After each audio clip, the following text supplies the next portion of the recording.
Well, let's just start out right from the beginning here. Talk about metrics and measurement and why you think that's so important to have those defined up front, what we're trying to measure, what kind of metrics are we looking at before we actually start to do any of the work. Yeah, absolutely. This is a very broad question. It's going to vary depending on the company and what you're focusing on. I don't think there's one right answer. It's not like we can get it right and then you can stamp that out and apply it to every company out there.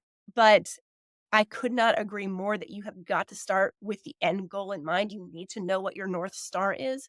And I run recruiting. How is it that that North Star is going to trickle down and even impact the talent that we're bringing in? Well, if we know what that North Star is, we're not going to get tunnel vision. We're not going to focus just solely on what it is that hiring manager is looking for. We're going to keep the broader picture in mind. So, again, we're designing solutions that can truly impact the bottom line.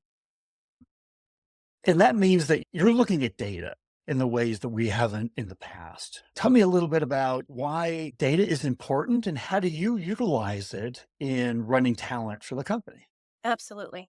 So for us, again, data is everything. It's not going to dictate the overall decision, but it is an element that creates an overall data informed decision.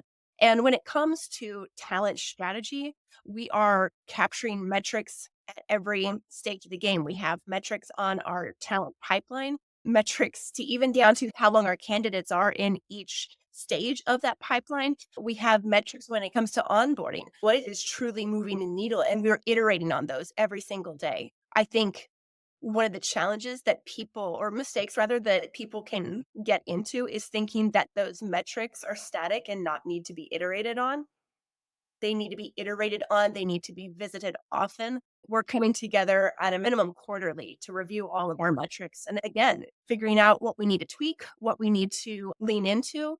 And it's proven successful so far.